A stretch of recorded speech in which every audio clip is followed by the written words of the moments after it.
Welcome to the Nagual Zone. I am Anaam. I want to talk about the two processes or phenomenons that are acting upon your superpower. What is that superpower that all of us have? It is the superpower of our feelings. Feelings are different from emotions, and feelings is where we get to become creative beings. Our feelings are there for just one real reason. Our feelings are there to either take us towards an experience or take us away from an experience. That's all our feelings are there for. There is a third thing, but it really does come under either going towards something or going away from something. And what is that? It is the feeling of creating something. Again, that is going towards something, right? So feelings is where it's the cauldron. It's where you're gonna brew it's the witch's cauldron. Feelings is where it's at. However, there are two phenomenons that act to press into the feelings, to alter the feelings. One of them actively hijacks feelings. The other one can have that effect if you're not careful and you're trying to DIY some kind of spiritual superpowers. The first phenomenon, I'll talk about the hijacker. This force, it takes our feeling power and uses it for its own advantage. You know, it's like the cuckoo that lays its eggs in the crow's nest. And once the cuckoo is born, what it does is it pushes off. They're born earlier than crow chicklings, right? So it pushes off all the other eggs out of the nest, and they break, and then it's the only chick left, and the crow doesn't realize that, and the mother crow keeps feeding the cuckoo till it's fit to fly away, and off it goes. This hijacker force, you can call it the flyers, you can call it the predator, the parasite. This force acts on each of our feelings so that what we feel, feelings, remember, either take us away from something or take us towards something. So what it does, it gets us to feel things in a way that it takes us towards the things that it wants. And so what it does, this force is not creative. It cannot create. It's a scripted. It can only act on scripts. And so what it does is it gets us to create for it. That is the one force, the most damaging force that is going to act on your feeling. Now, again, I'm assuming that you know the difference between feelings and emotions.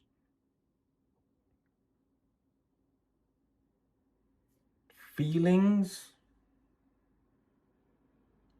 if you use them deliberately as a radar, they can give you so much wisdom about where to go, which direction to go, right?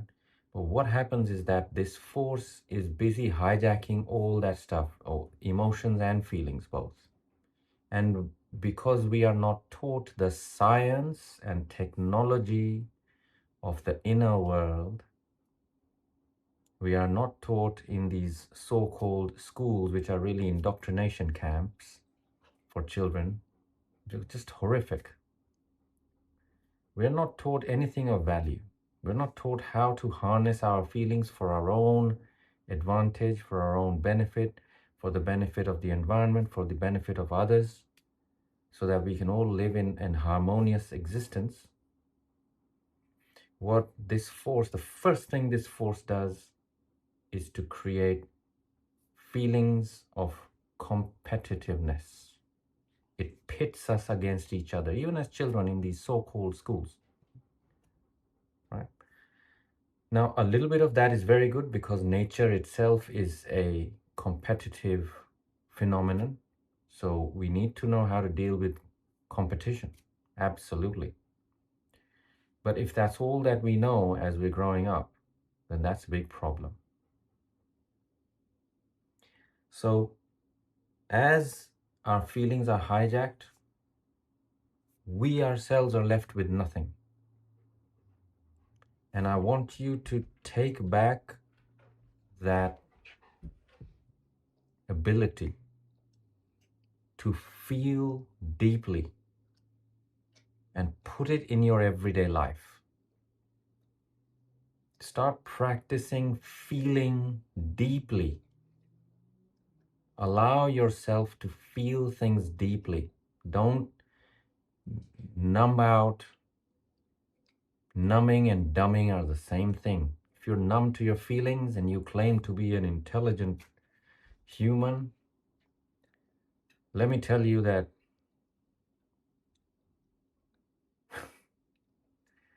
that's not true.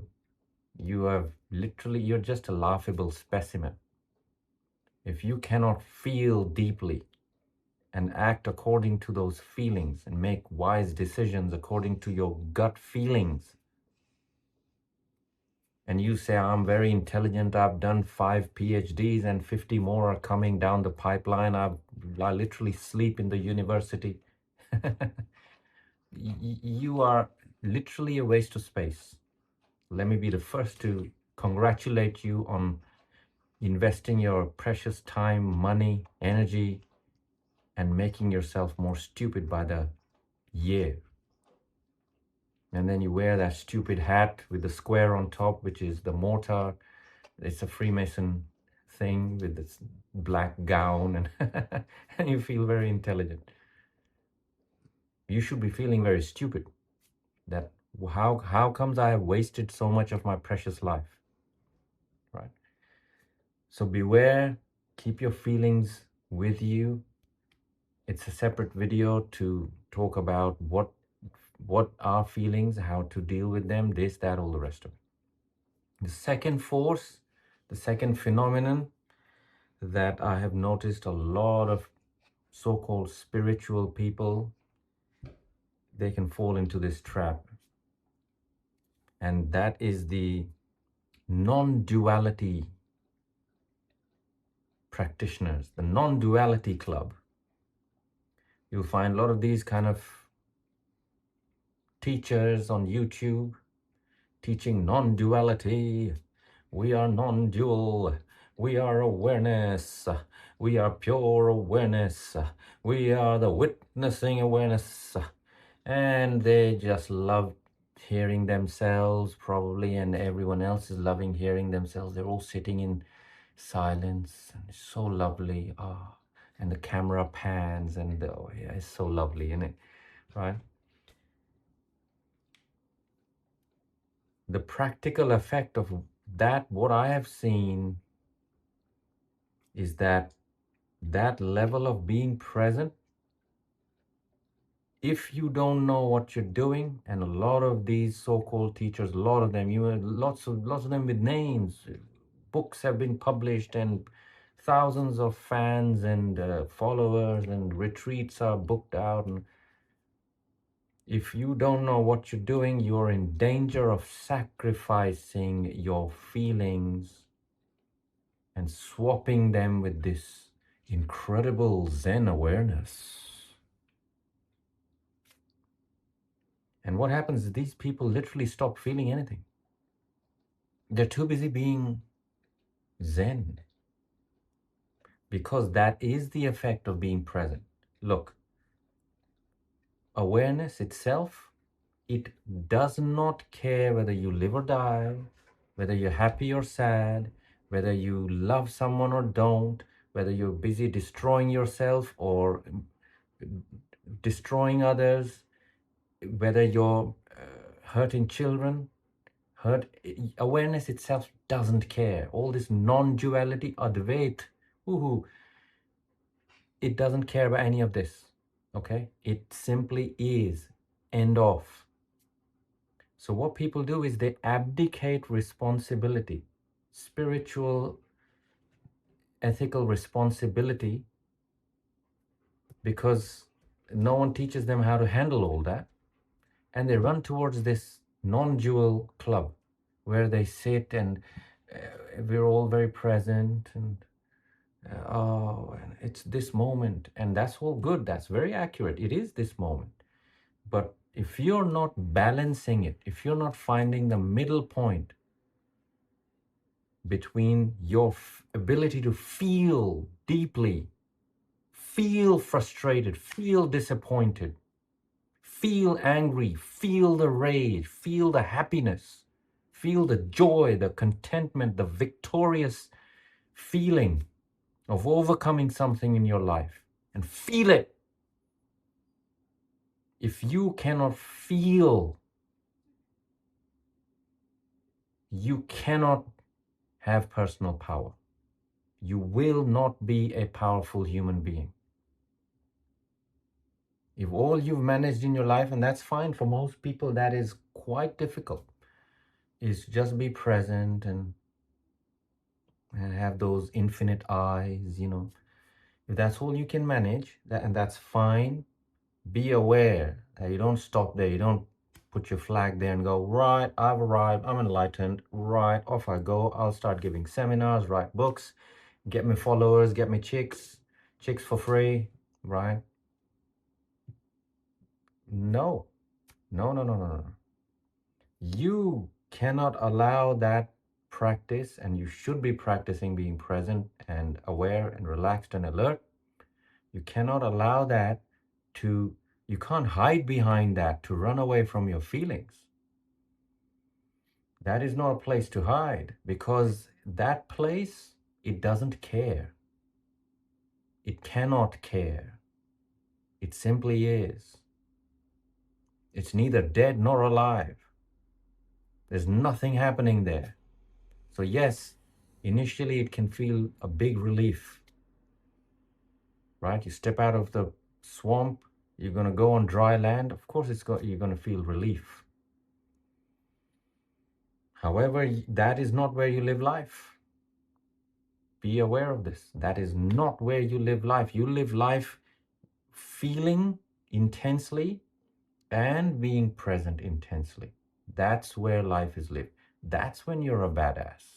That's when you can call yourself, you can pat yourself on the back and walk around with the spiritual swagger and go, yeah, yeah, yeah, okay. That's when, because you have to be extremely mature on all levels and wise and switched on to be able to balance a life of feelings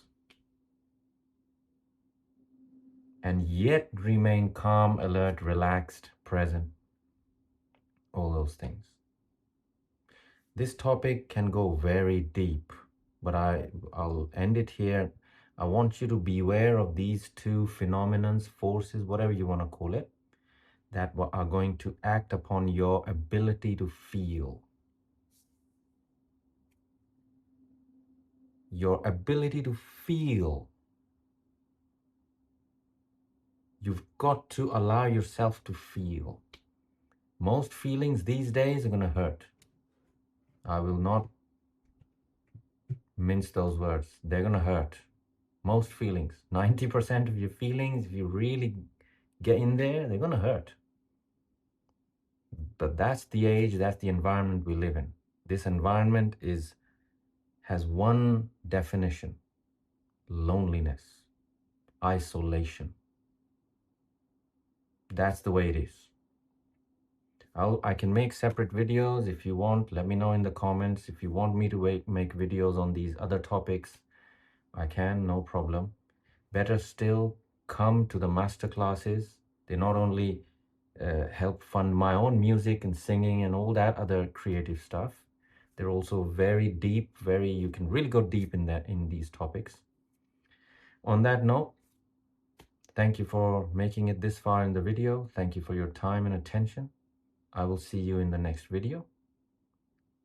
Walk in freedom. Farewell.